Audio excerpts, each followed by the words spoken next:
Galera, então, obrigado pela presença de todos e de todas. A gente vai começar a nossa atividade de encerramento da disciplina Epistemologia da Ciência da Informação, do Programa de Pós-Graduação em Ciência da Informação, IBICT, UFRJ, semestre 2, 2018. Né?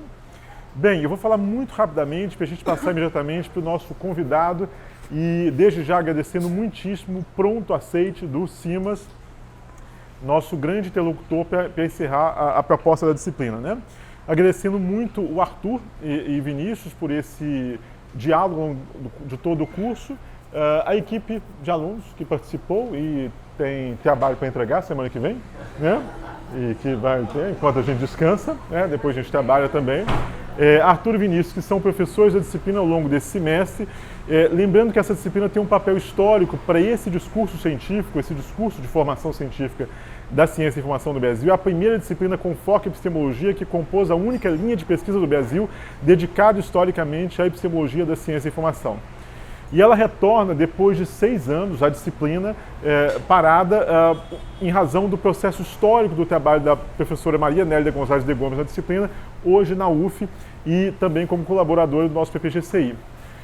Proposta inicial da disciplina, desde o primeiro contato, diálogo com Arthur e com Vinícius, era realizar um percurso histórico, teórico, de como a disciplina se constitui, não só nos debates tradicionais dos anos 1960 ou do contexto pós-guerra, mas de elementos críticos sociais que também permitiram a formação dela, chegando até a própria teoria crítica propriamente dita, como nós trabalhamos do 4º para o 5º módulo da disciplina, né?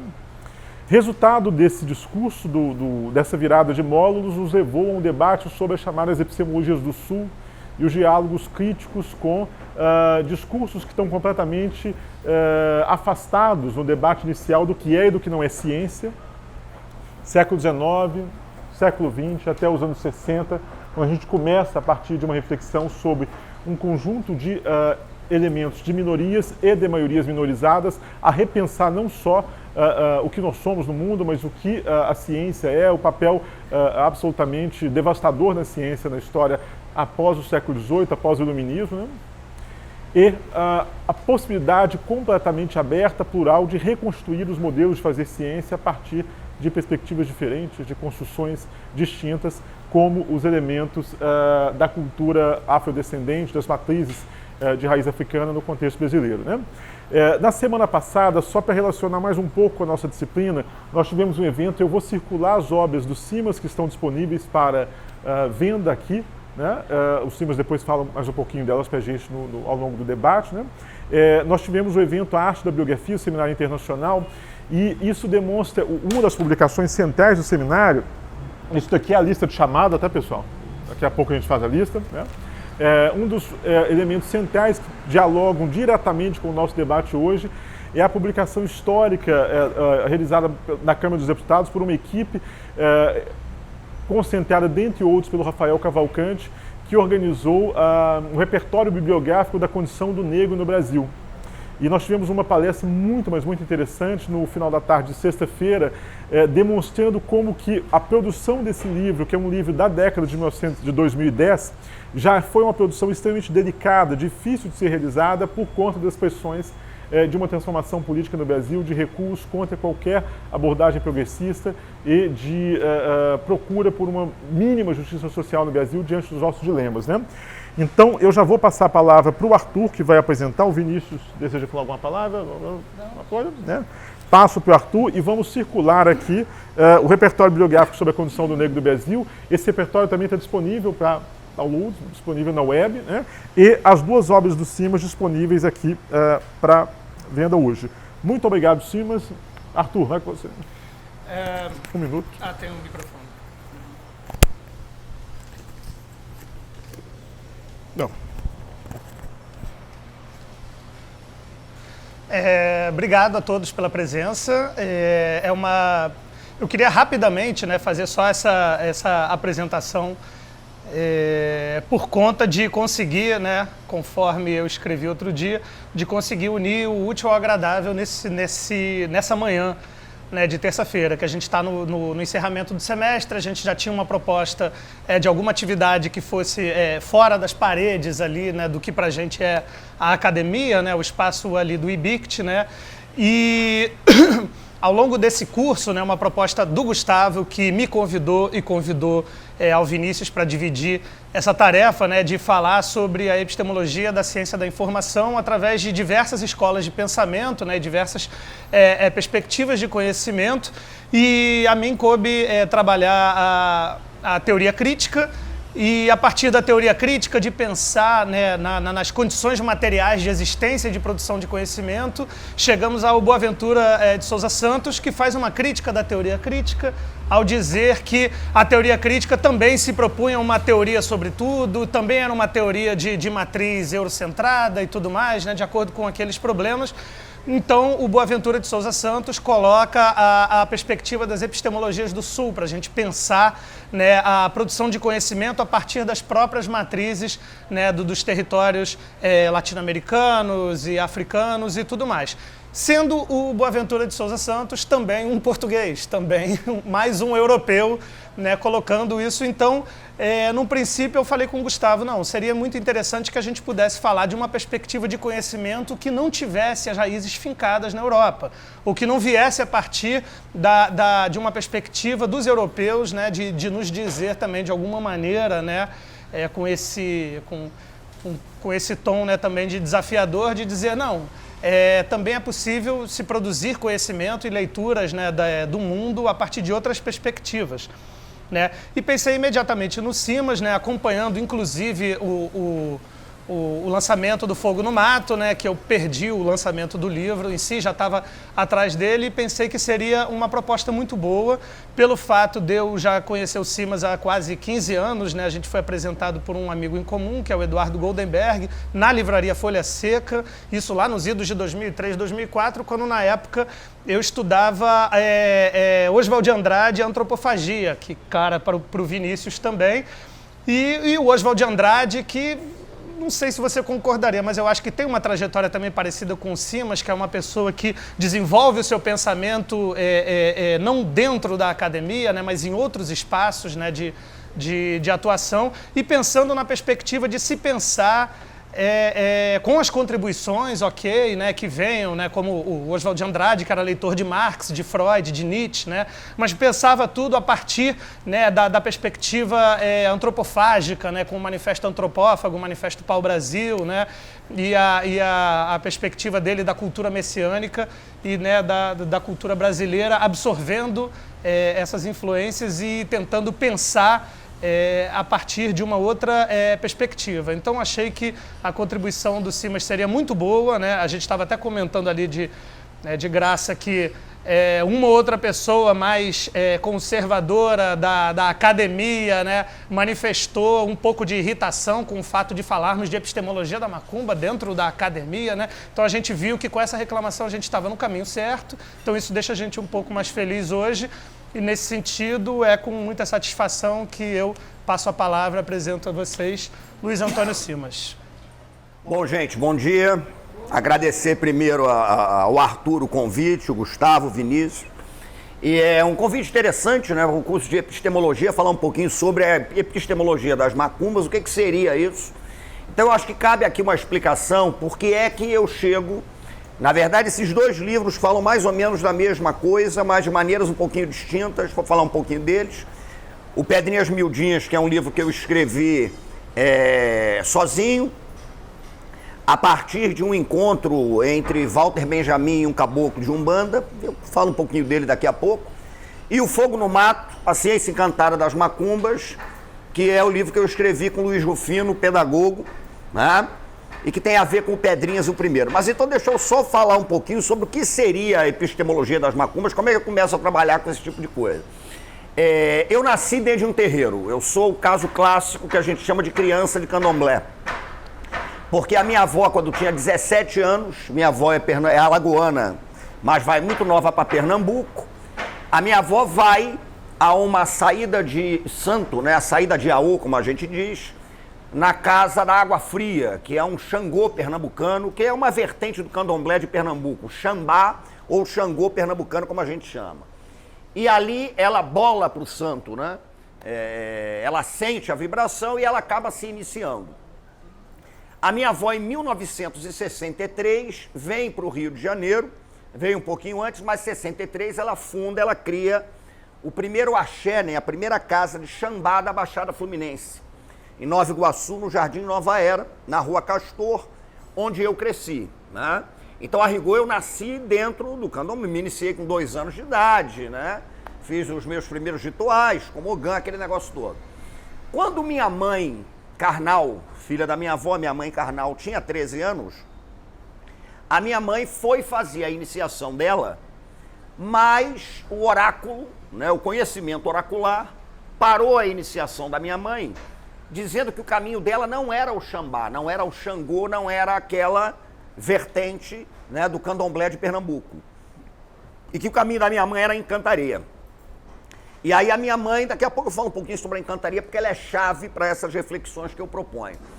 E aí minha mãe, então, acaba sendo levada à casa de um grande sacerdote da encantaria, chamado Santo Crioulo, que é uma espécie de grande introdutor da encantaria paraense no Rio de Janeiro. Santo Crioulo tinha a casa aberta na Rua do Lavradio, que era cheia de terreiro, né? Então minha mãe acaba se iniciando no encanto por Santo Crioulo, por Pai Crioulo. Então é uma vida dentro da religião, dentro da encantaria, dentro do candomblé e etc e tal, né? Bom, a minha formação foi em História, e por incrível que pareça, né, eu fiz, por exemplo, o meu trabalho de mestrado foi sobre ritos funerários na Primeira República, né? Marechal Floriano Peixoto, não sei o que e tal. Indo para o doutorado, eu tive uma figura que foi crucial na minha vida, porque, de certa maneira, indicou por onde é que eu tinha que encaminhar as minhas reflexões, que foi o professor chamado Joel Rufino dos Santos, falecido professor Joel Rufino.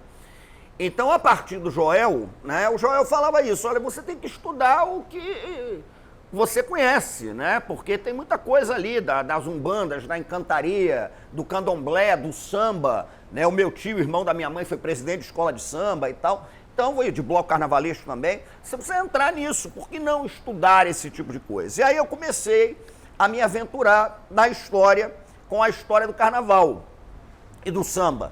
Tanto que eu tenho 16 livros lançados, lanço o 16º sábado, que é um livro sobre Luiz Carlos da Vila. Mas desses 16 livros, praticamente todos falam sobre samba e carnaval, né? À exceção desses 2 e de um livrinho sobre futebol, chamado Ode ao Amaro Shampoo, um livro que eu escrevi. Mas são livros que transitam pelo ambiente do samba, pelo ambiente do carnaval, das escolas de samba e etc.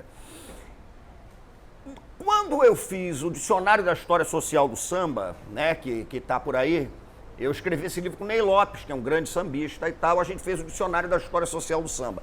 E aconteceu uma coisa muito curiosa, que tem a ver com o fogo no mato, tem a ver com tudo isso, e aí eu chego onde eu queria. A gente fez um dicionário, esse dicionário teve uma repercussão muito grande, para nossa surpresa ele ganha, inclusive, o Prêmio Jabuti de Livro do Ano, né, de não ficção, e a repercussão do dicionário foi uma repercussão muito intensa. A partir do dicionário, eu comecei a receber muito trabalho, muita coisa sobre samba, sobre carnaval, sobre escolas de samba e tal. E até brincando, né, muita tese, dissertação de mestrado, porque no dicionário a gente faz um banco, inclusive, de trabalhos relacionados ao samba, às escolas de samba e tal. Então toda hora mandavam coisas pra gente, e eu brincando digo o seguinte, né, claro, com um certo exagero, mas é quase isso mesmo que acontece. Eu recebia as dissertações, as teses, e praticamente todas começavam da seguinte maneira. Segundo Gramsci, Bakhtin, e aí pronto. Vinha o Gramsci, o Bakhtin e o samba. Praticamente todos. É a carnavalização do Bakhtin, é a questão do Gramsci, o tempo todo. E aquilo ali, porra, gerava um certo encasquetamento. Mas o Gramsci, o Bakhtin e tal, por quê? Né? Porque no pensamento decolonial, a gente parte de uma reflexão que é a seguinte.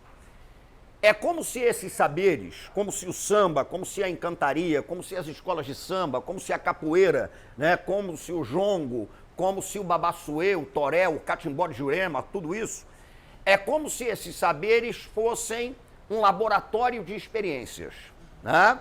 Então o samba é um laboratório de experiência. E é como se a Europa fosse o laboratório conceitual para que essas experiências fossem, né, trabalhadas.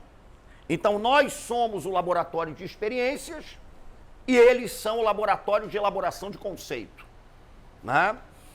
E aí eu comecei a partir de uma perspectiva que foi a seguinte: esses saberes são potentes, esses saberes são sofisticados, inclusive para que a gente possa pensar conceitualmente sobre eles mesmos.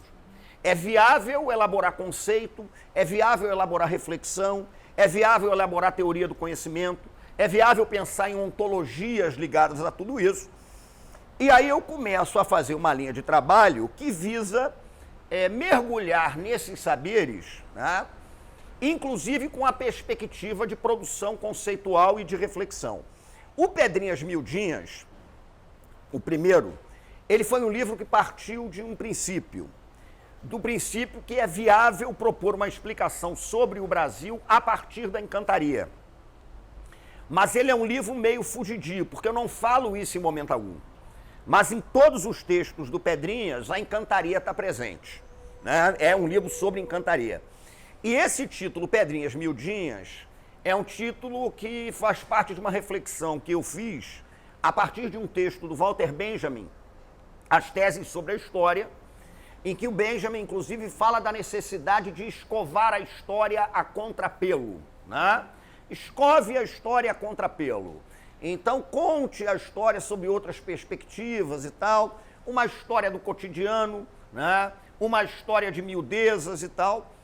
E aí, lendo o texto do Benjamin, me ocorreu um ponto de um caboclo de Umbanda, o caboclo da Pedra Preta, né? Que era o caboclo que trabalhava com o pai Joãozinho da Gomeia, que foi um sacerdote importantíssimo, né? Do candomblé de Angola, no Rio de Janeiro. Era baiano, mas o candomblé dele ficava em Duque de Caxias. E o ponto do caboclo da Pedra Preta é o Pedrinha Miudinha de Aruanda. E esse ponto, Pedrinha Miudinha de Aruanda, que é até famoso, Pedrinha Miudinha de Aruanda, lajedo tão grande de Aruanda, Mas tem uma frase nesse ponto que é a seguinte: uma é maior, outra é menor, a miudinha que nos alumeia. E aí eu falo, pô, é o caboclo da Pedra Preta conversando com o Walter Benjamin. A história a contrapelo, a micro-história, a nano-história, como eu costumo dizer, né? Uma história do cotidiano. Eu até costumo também, quando eu falo brincando, é porque as minhas brincadeiras são absolutamente contundentes, né? Uma história de irrelevâncias, né? Uma provocação que eu faço. E aí o Pedrinhas Miudinhas parte do diálogo entre o caboclo da Pedra Preta e Walter Benjamin para falar, né, de encantaria brasileira. O Fogo no Mato é um livro que eu escrevo com o Luiz Rufino, que eu conheci por causa, inclusive, do Pedrinhas. E aí Rufino me procura, porque ele tinha um trabalho sobre pedagogia das encruzilhadas na educação, e a gente fica muito amigo. E aí eu fui da banca de doutorado dele, e a gente fez junto o Fogo no Mato, né, a ciência encantada da macumba. E é aí que eu queria chegar. Por quê? Fundamentalmente, o que a gente pensa com o Fogo no Mato, a reflexão que a gente propõe é fundamentalmente a seguinte: a gente parte da encantaria e a gente parte do catimbó de Jurema, né, para tentar estabelecer algumas conexões sobre conhecimento, ontologia e etc. Imaginando que a maioria aqui talvez não saiba disso, mas entre a encantaria e o catimbó tem uma pequena diferença que se refere à figura do caboclo. Quem é o caboclo? Esse ente, né? O caboclo, quem seria o caboclo?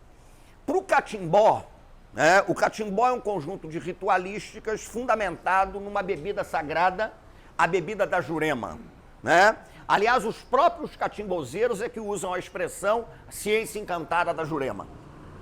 Né? Falam que a Jurema é uma ciência, porque a Jurema descortina o conhecimento. Isso é frase de uma grande mestra do catimbó.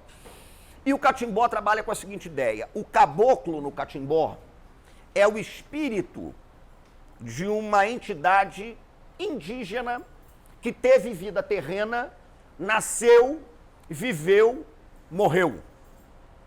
Então o caboclo do catimbó é um morto, né, que entra em contato com os vivos a partir do transe. Isso é o caboclo do catimbó. Na encantaria, tem duas diferenças. Primeira diferença é a seguinte: na encantaria, o termo caboclo, ele vale para qualquer um. O caboclo pode ser um índio, o caboclo pode ser um turco, o caboclo pode ser o rei da França, o caboclo pode ser Dom Sebastião, o rei de Portugal, né? O caboclo da encantaria, ele pode ser qualquer um, em estado de caboclamento, né? E na encantaria, o caboclo não teve morte física, o encantado não morreu. O encantado era aquele que, diante de uma circunstância em que a morte física poderia ocorrer, ele foi arrebatado e encantou-se normalmente num elemento da natureza. Dou um exemplo famoso. Uma família de encantados muito famosa é a família da Praia do Lençol, no Maranhão. E a história dessa encantaria é muito bonita. É um rei, né, Dom João. Esse rei Dom João, ele foge, né, do Oriente, da Turquia, na época das cruzadas, é o que os encantados contam, com 3 filhas, porque estava sendo perseguido. E aí foge e vem para o Brasil. Quando eles estavam chegando ao Maranhão, o navio que trazia Dom João e as suas 3 filhas, uma delas chamava-se Mariana, a outra chamava-se Toia Jarina e a outra chama-se Rondina. O navio naufraga, mas eles não morrem, porque eles sofrem o fenômeno do arrebatamento, eles são arrebatados. Toia Jarina, por exemplo, arrebatou-se num tronco de laranjeira. Então o que diz a encantaria é que quando a laranjeira floresce, quando a laranjeira dá flor, é porque Toia Jarina está na terra. Tanto que o canto mais famoso dela diz isso: Toia Jarina é flor do mar, ela é flor de laranjeira, é flor do mar. Mariana encantou-se, né, numa conchinha na Praia dos Lençóis. Ao mesmo tempo, Mariana aparece como arara, Mariana aparece como cigana e Mariana aparece, inclusive, como marinheira da Marinha do Brasil, né? A minha mãe, por exemplo, trabalha com um caboclo chamado Caboclo Japetequara. O Caboclo Japetequara foi um caboclo que lutou na Guerra do Paraguai e, numa determinada circunstância, Japetequara ia morrer, mas não morreu porque ele foi arrebatado, né? Arrebatou-se num tronco de sucupira. Então o que diz a encantaria é que quando a sucupira floresce, Japetequara está na terra. E o próprio Japetequara diz uma coisa muito interessante, que o encantado, né, ele é 3 em 1.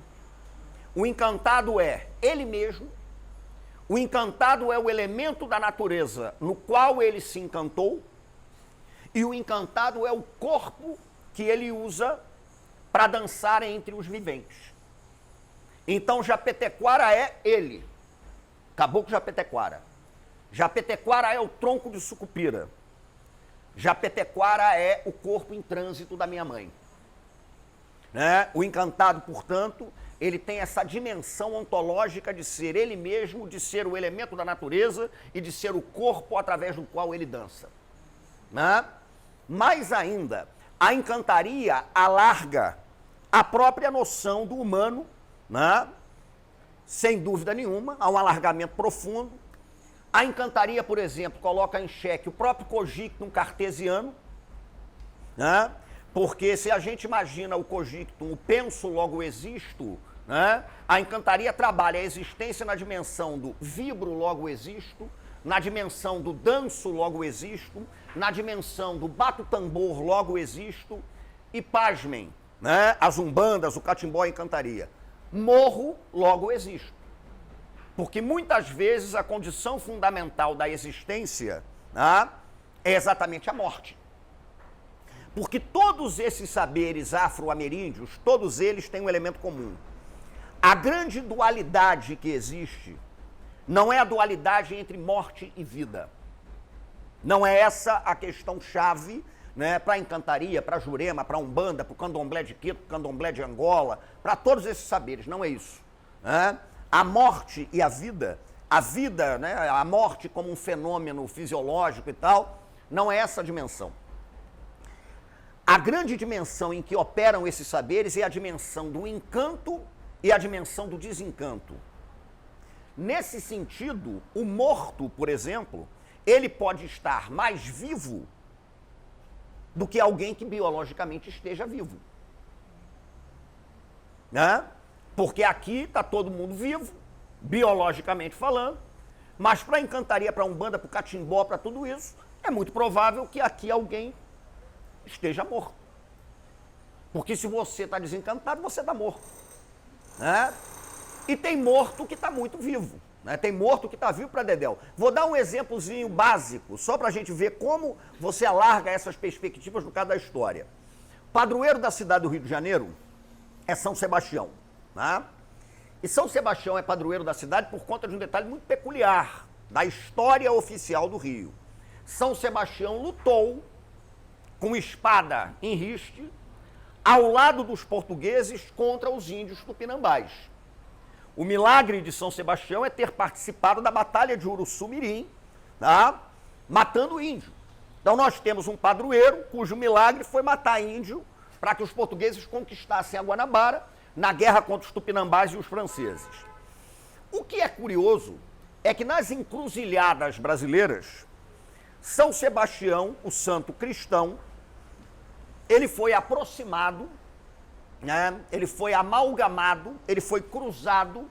Eu prefiro isso, eu não gosto de trabalhar com a expressão sincretismo, eu acho que ela empobrece muito a reflexão, mas ele foi cruzado, amalgamado com Oxóssi, um orixá do Queto, e Mutalambô, que é um inquice do Congo-Angola, é um inquice Muxicongo. E aí tem um detalhe muito peculiar que é o seguinte: Oxóssi é o orixá que protege os índios. Então veja que curiosidade, São Sebastião, que virou padroeiro porque matou índio, foi aproximado de um orixá que defende os índios. E quem é da macumba sabe de uma coisa básica. Dia 20 de janeiro, dia de São Sebastião, é dia em que os terreiros tocam no Rio de Janeiro para Oxóssi e para os caboclos. E quem desce para dançar é o tupinambá que São Sebastião matou numa praia da Guanabara. Aquele tupinambá está rigorosamente vivo. A condição fundamental da vida dele foi ter morrido. Morro, logo existo. Né? Por ter morrido, ele dança, ele interage, ele fala, ele se apresenta. Então isso dá uma perspectiva de alargamento, inclusive do ponto de vista ontológico, da reflexão sobre o ser, né? Que é absolutamente impactante. Esse alargamento é muito importante. Então, a partir dessas coisas, é que a gente começou a propor alguns conceitos, a gente começou a propor algumas coisas interessantes. Por exemplo, vou pegar um exemplo básico. Uma das chaves desse trabalho, do Fogo no Mato, é uma reflexão que a gente faz sobre a possibilidade de pensar terreiro como conceito. Por que a gente está falando isso? Por que eu falo disso? Né? Por que eu gosto de trabalhar com essa ideia do terreiro como conceito? Basicamente, na geografia, na minha área, na história, né, a gente trabalha muito com o conceito de território. E uma visão mais simples que se tem sobre território é a visão de que o território é um espaço funcional. O território é um espaço funcional. Né? Nós temos aqui um território que é um espaço funcional. Um viaduto é um espaço funcional. A Avenida Marquês de Sapucaí é um espaço funcional, né? Porque ela foi criada para ligar o centro da cidade ao viaduto, né? O 31 de março ao túnel Santa Bárbara. Tá ali, são espaços funcionais. E o que seria exatamente um terreiro? O terreiro, né? Quando eu falo em terreiro, eu não estou me referindo ao terreiro como um espaço religioso, né, de convívio religioso, nada disso. O terreiro é o espaço praticado. Quando você pratica o espaço, mediante procedimentos de encanto, você terreirizou aquele espaço. Nesse sentido, a Casa Porto agora é um terreiro. Nós terreirizamos a Casa Porto. O viaduto de Madureira é um território funcional terrível, inclusive. Mas quando você chega e faz um baile, né, debaixo do viaduto de Madureira, o território foi encantado em terreiro. A Marquês de Sapucaí é um território. Quando você cospe uma cachaça na esquina, quando o cavaco dá o acorde, uma escola de samba dobra o cotovelo da pista e começa a desfilar, o território foi terreirizado. Então, o terreiro é o espaço de encantamento e me parece, por exemplo, um conceito muito potente para que a gente pense a própria dimensão da cidade. E como é que a cidade, né, ela se encaminha na luta entre o território e o terreiro. É uma maneira de você pensar uma cidade profundamente preta, como é a cidade do Rio de Janeiro, a partir de saberes que essa mesma cidade produziu. Porque não sou eu que estou dizendo que o terreiro é isso. Né? A prática do terreiro nas umbandas, na encantaria, no catimbó, é essa. Quando você chega na praia para fazer uma macumba, mediante procedimentos litúrgicos de encantamento da areia, você terreirizou aquele espaço. Você entrou na dimensão do terreiro. Né?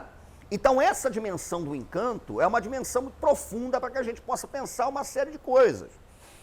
Outro exemplo básico é o colonialismo, e aí no pensamento decolonial, sobretudo um pensamento que é muito bem elaborado a partir da Índia, hoje é um pensamento muito sólido no Caribe, né, no Peru, na Colômbia e tal. No Brasil, a gente ainda está engatinhando um pouquinho nisso. Mas no pensamento decolonial, só para fazer, eu acho que vocês já sabem disso, é o básico, mas só para relembrar. A gente estabelece uma diferença entre colonialismo e colonialidade. Né? Qual seria essa diferença? O colonialismo é um fenômeno datado no tempo e no espaço. O Brasil foi colônia de Portugal entre 1500, para alguns 1532, quando começa a capitania, aquele negócio todo, né? E 1815, quando oficialmente o Brasil foi elevado à condição de Reino Unido a Portugal e Algarves. Isso é o sistema colonial. A colonialidade não é isso. A colonialidade é um fenômeno de longa permanência que está aí até hoje. A colonialidade está presente até hoje. Nós deixamos de ser colônia do ponto de vista do marco temporal, mas o Estado colonial ele se apresenta. E esse Estado colonial, os primeiros ataques que o Estado colonial faz, né, isso aí para mim é muito nítido, são ataques que ele faz ao corpo. O corpo é o primeiro a ser atacado pelo Estado colonial. E o ataque que o Estado colonial faz à palavra. O corpo, na colonialidade, ele é pensado em 4 dimensões. O corpo é pensado na dimensão do corpo como arado. É o corpo para o trabalho. É o corpo inchada, né? É o corpo escravizado. Então você vê o corpo como um instrumento de trabalho. O corpo colonial, ele é pensado, sobretudo o corpo masculino, na lógica da virilidade. É o corpo preparado para a virilidade. Né? É o corpo preparado, condicionado para a curra. Você tem o corpo feminino, que a colonialidade vê a partir da lógica da reprodução. Então ele é o corpo encapsulado na lógica reprodutiva. Tá? E você tem o corpo visto como a fonte do pecado. E isso a gente pode ver, por exemplo, em São Paulo. Né? A gente vai ler São Paulo, não é uma cidade, São Paulo, Paulo de Tarso. A gente pega os escritos paulinos e São Paulo claramente fala que é necessário você martirizar o corpo para salvar a sua alma. Né? Martirize o corpo para salvar a sua alma. O corpo é exatamente onde você pode pecar. É o corpo que tem que ser combatido. É o corpo que tem que ser queimado na lógica do Santo Ofício da Inquisição para que a alma seja liberta. E aí tem um detalhe que é muito curioso, porque se você pega os saberes afro-ameríndios das macumbas, a percepção que se tem sobre o corpo é rigorosamente inversa. Por quê? No catimbó, na encantaria, nos candomblés de Queto, de Angola, no jeje, no toré, no babassuê, em todo o complexo dessas religiosidades, o corpo não só não é fonte de pecado, como ele é, isso é o mais surpreendente, a única chance que você tem de ter contato direto com o divino. Você só estabelece o contato com o divino através do seu corpo. Então você tem uma... Pensem a nossa, né, paranoia completa. Aquilo que Fanon chamava da patologia colonial, né? Nós somos patologicamente, evidentemente, doentes, porque nós estamos na encruzilhada entre essas concepções que se agridem o tempo inteiro. Uma concepção que verifica no corpo a fonte do pecado e uma concepção que vê o corpo como única possibilidade de contato com a transcendência, com o divino.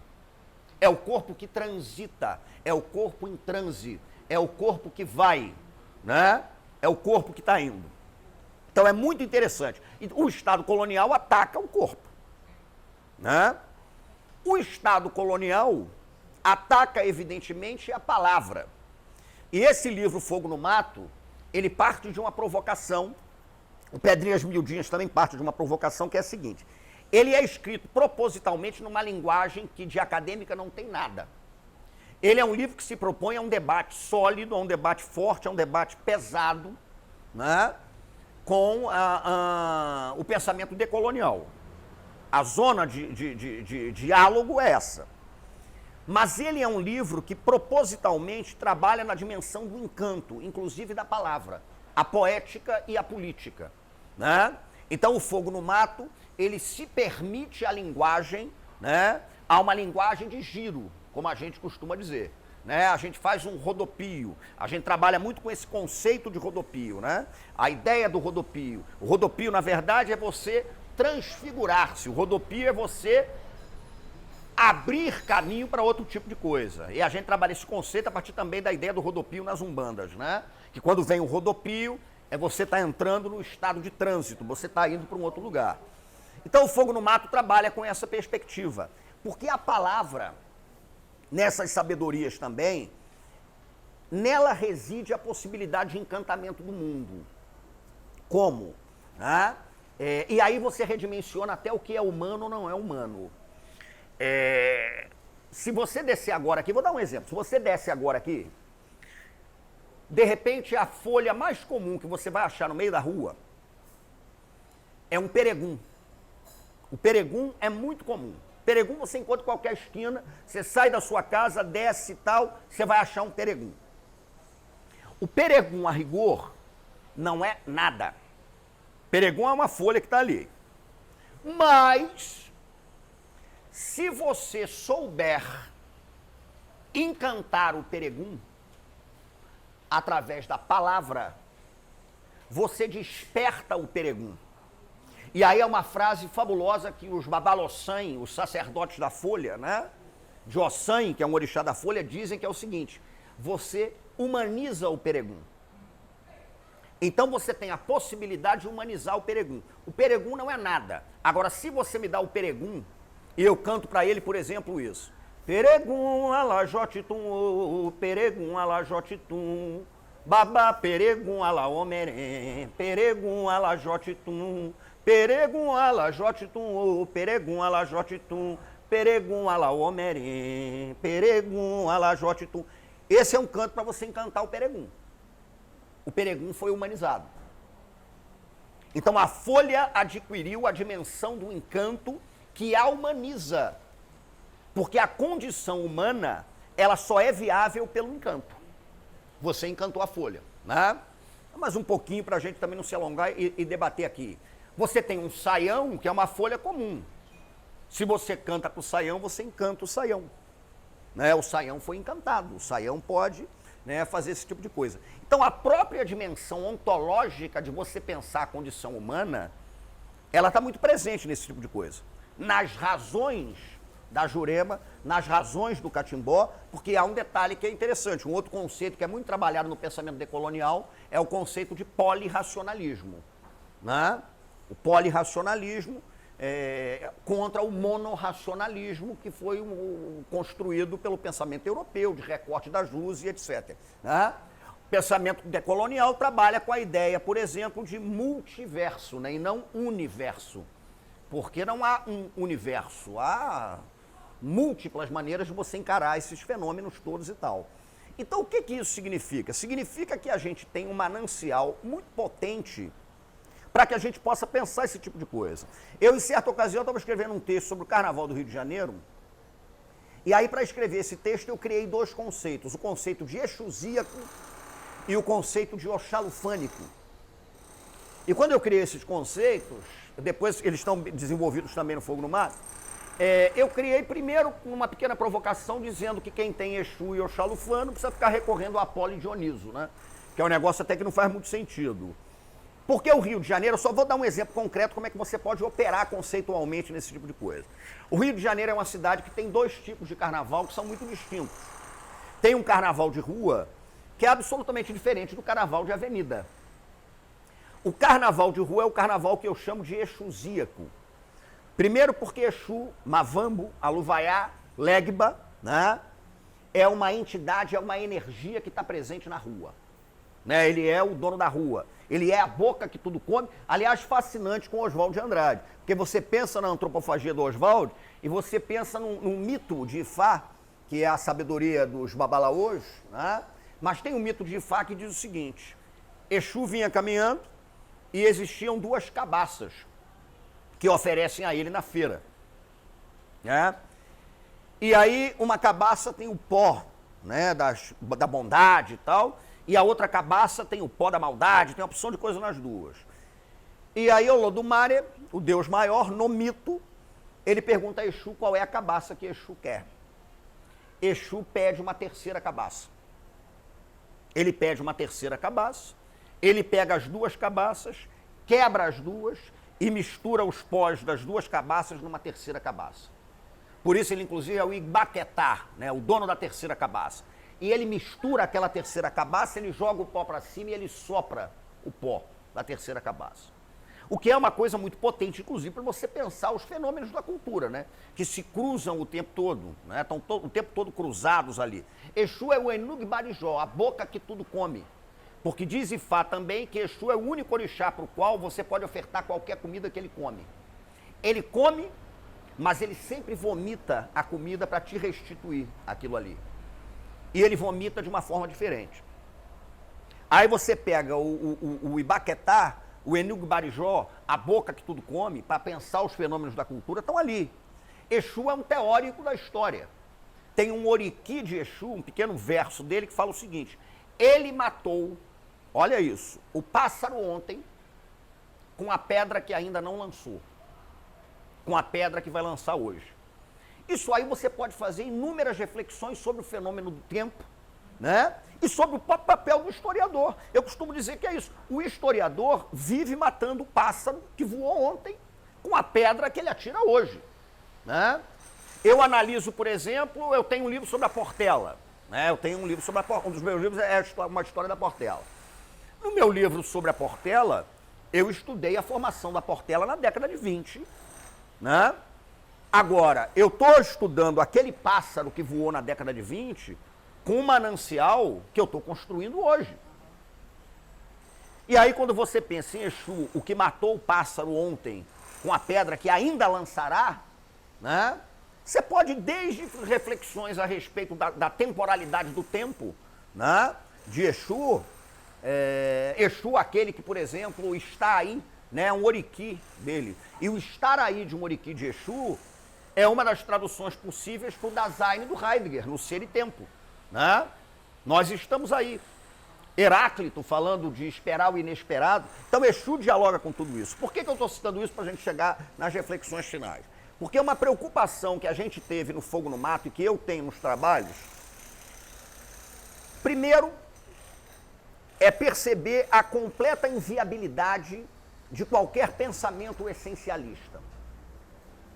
Por que a completa inviabilidade de qualquer pensamento essencialista? Porque aí dizem os teóricos do decolonialismo: a diáspora inviabiliza qualquer tipo de essência para quem quer que seja.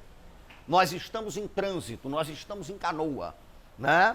Inviabiliza esse tipo de coisa, não tem como. Toda diáspora, esse é um detalhe muito peculiar também, toda diáspora é uma tragédia, toda diáspora é um fenômeno de quebra, de ruptura, mas toda diáspora acaba sendo um empreendimento inventivo. Porque você precisa inventar, né? Por isso, a gente trabalha muito com o conceito de encruzilhada. E a maneira como as umbandas, né? Como os catimbós, como o babassuê, esse troço todo, entendem a encruzilhada.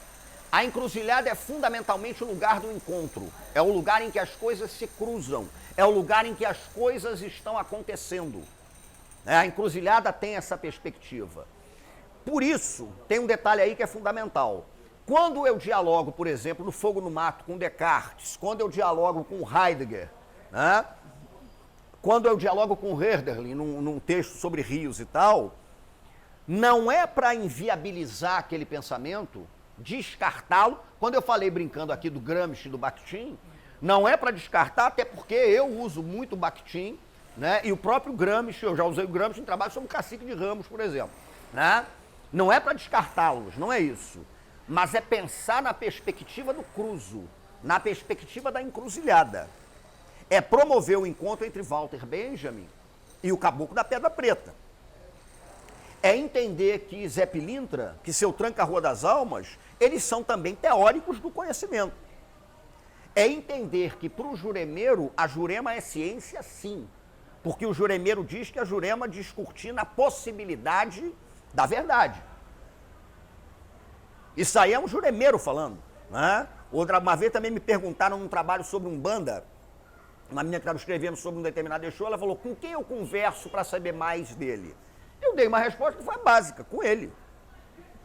Com ele quem? Com ele, com a entidade. Você não quer falar, você faz um trabalho sobre a entidade? Entrevista, acho que era seu Tranca-Rua das Almas. Entrevista seu Tranca-Rua. Pergunta se ele quer dar uma entrevista. Você não chega e pergunta, o senhor quer dar uma entrevista, não sei o quê, pergunta para ele. Se ele quiser, ele vai te dar a entrevista. Né?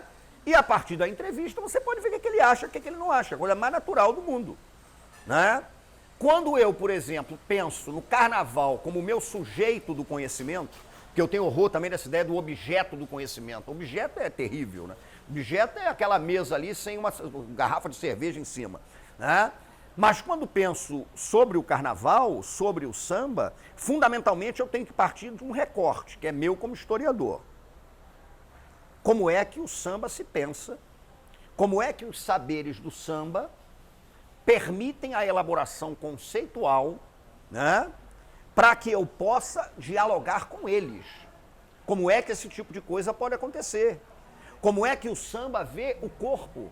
Eu não posso chegar com uma teoria da corporeidade, por exemplo, elaborada pelo pensamento europeu e achar que eu vou mecanicamente aplicar essa ideia de corporeidade ao corpo que samba. Porque a dimensão do corpo que samba é outra. É o corpo que transita. E para concluir mesmo, maior desafio, aí a gente chega, eu vou terminar lançando um problemaço. Problema terrível. Maior desafio para quem estuda nessa perspectiva, né?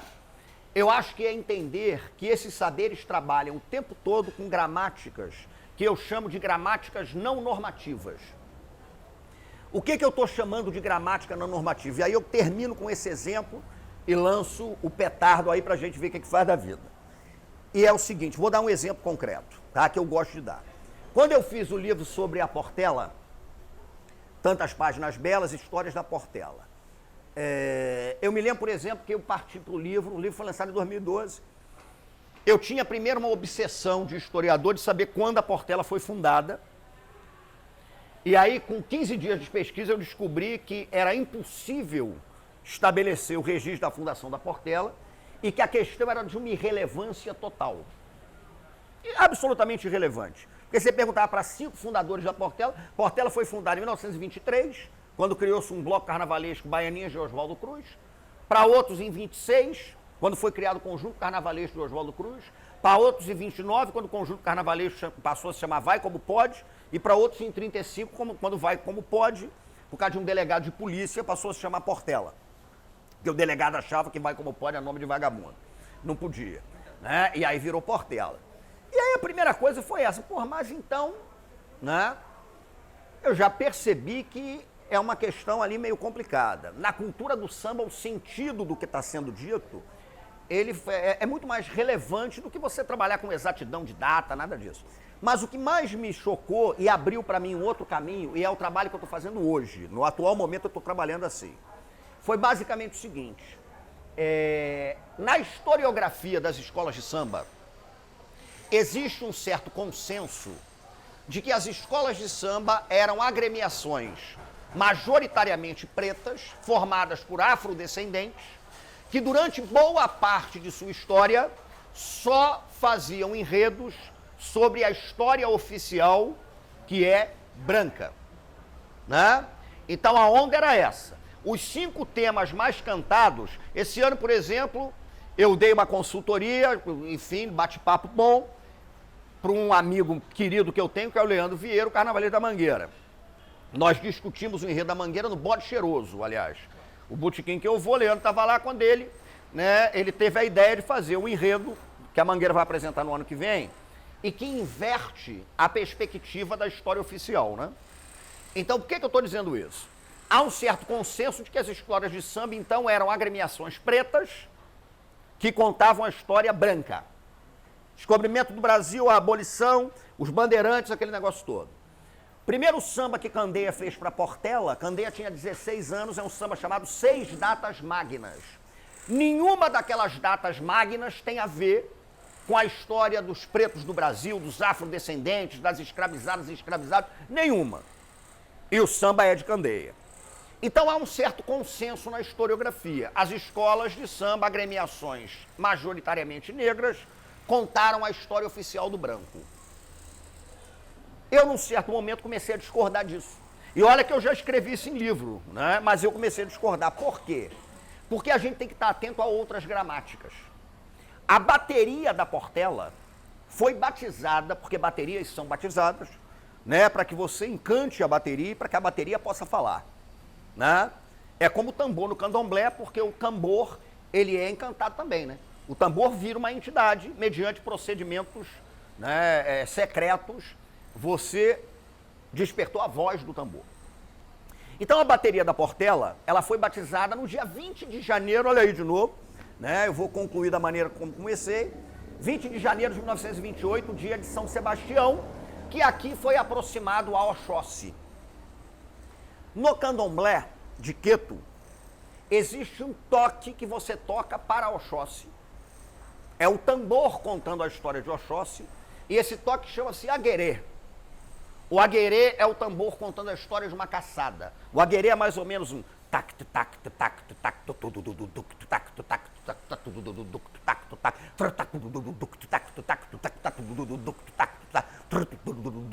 isso é o aguerê. Se você, por exemplo, vai tocar para Xangô, você não pode bater um agueré. O tambor toca um ritmo chamado alujá. Tum tum tum tum tac tac tac. Para Oxalufã, você toca um ritmo chamado Ibim, caramujo, porque os mitos dele são sempre mitos de um homem muito velho. Então é o tac, tac, tac, tum, dum, pac, pá, tac, tac, tac, tum, dum, tac, tá, tac, tac. Isso é o Ibim. Para Oxum, você toca o Ijexá, que é um ritmo que você toca direto com as mãos. Tac, tum, tac, tum, tac, tac, tac, tac, tac, tac, o Ijexá conta a história de um banho de rio. Para Ossan você toca Corinheuê, né? Enfim, a gramática dos toques é impressionante. Mas onde é que eu quero chegar? A bateria da Portela foi batizada no dia de São Sebastião Oxóssi. Por causa disso, o naipe de caixas da bateria da Portela, para quem conhece um pouco de bateria, a caixa é o instrumento que dá o ritmo da bateria. A caixa vem sustentando o som, né? E cada bateria tem um toque de caixa específico. Vocês sabem qual é o toque de caixa da bateria da Portela? É o aguerê de Oxóssi. A Portela bate o aguerê de Oxóssi o destino inteiro. Você vai ouvir a caixa da Portela, ela vem assim, né, o tempo todo.